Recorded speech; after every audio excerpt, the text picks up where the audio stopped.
Isilwane is the Zulu word for it, but to simply put it, it's any kind of spiritual animal that has been sent to you, right, with evil intention. Okay, it is a form of uktagat.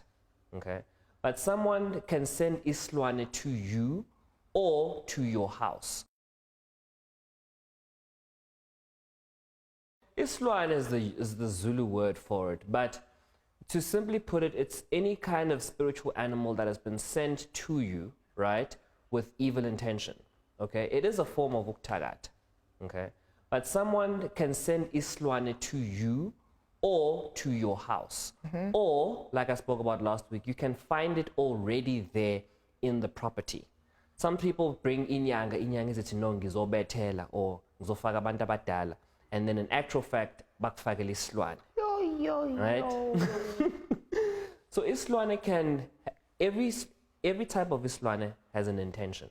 Some bring fire, which is ivut or kanye iband, but we'll speak about that next week. Some bring lightning. Some have the intention of bringing unrest and physical harm to you.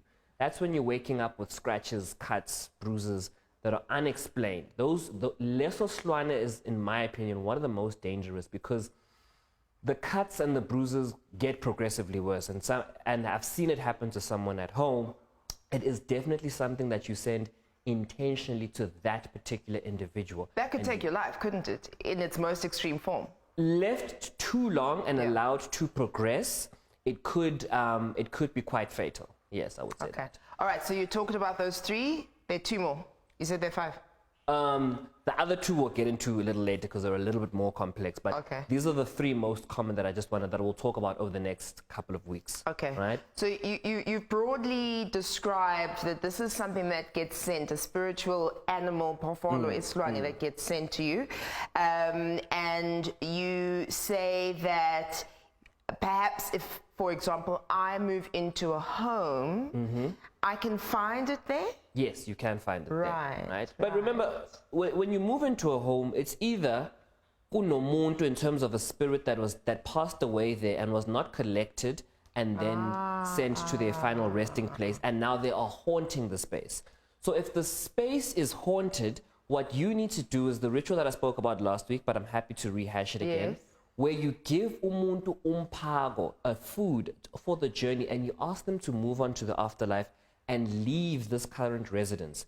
That's why I tell people all the time, when someone passes away from the homestead, get umlahlankosi and collect the spirit of your loved one so that they don't become ispogi or kanye papoga at that place. Sometimes I've heard that at certain intersections, certain parts of highways, certain roads, mysterious car accidents will happen, mysterious things will go on there because exactly. We don't collect the spirit. There's actually a great story you can Google. It's somewhere near Zim. There's a mountain. I can't remember the mountain. There was a lady that passed away there, right?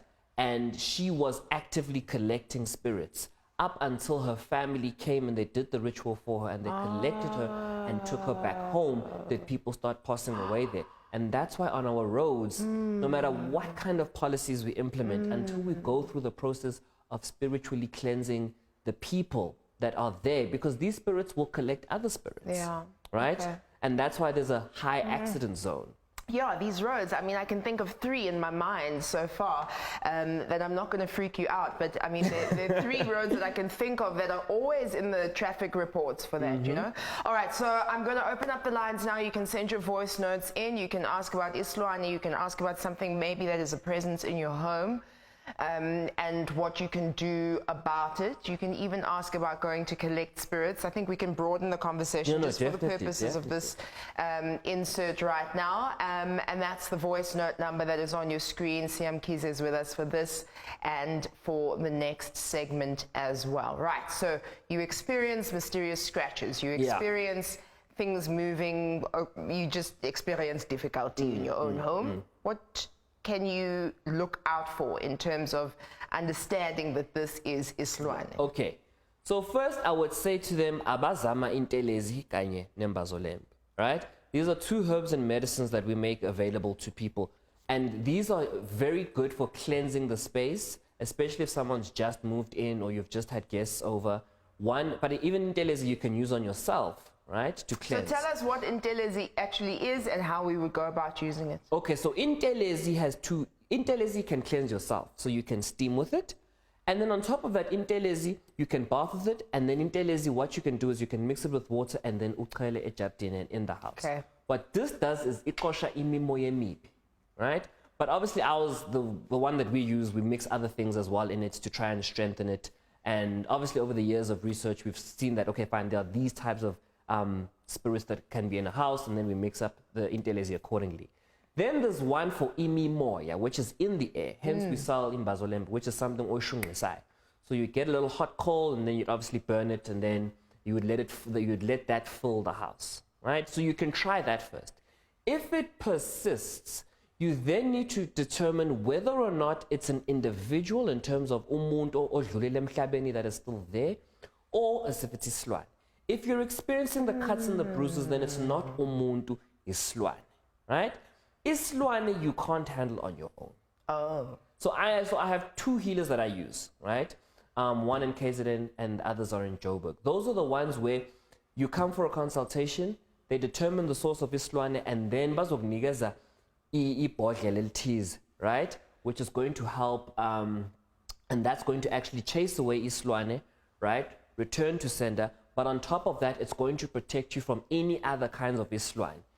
Two quick questions. Yeah. So you'd get something from the healers and you'd bring it into your home, and they would tell you how to use it in your home to ward off this Isilwane? Yeah, but it's nothing fancy. It's a simple case of you just got to leave it there. Remember, we don't go into people's homes. Yeah, we have a firm policy that we don't enter people's homes. Tell me about this return to sender thing, because there's several schools of thoughts, ne? Return to sender, then sender returns back to you, then you send back to sender, and then it's like this vicious cycle of difficulty and darkness. So remember, if once you've stopped it from coming into your place, it needs to go somewhere, right?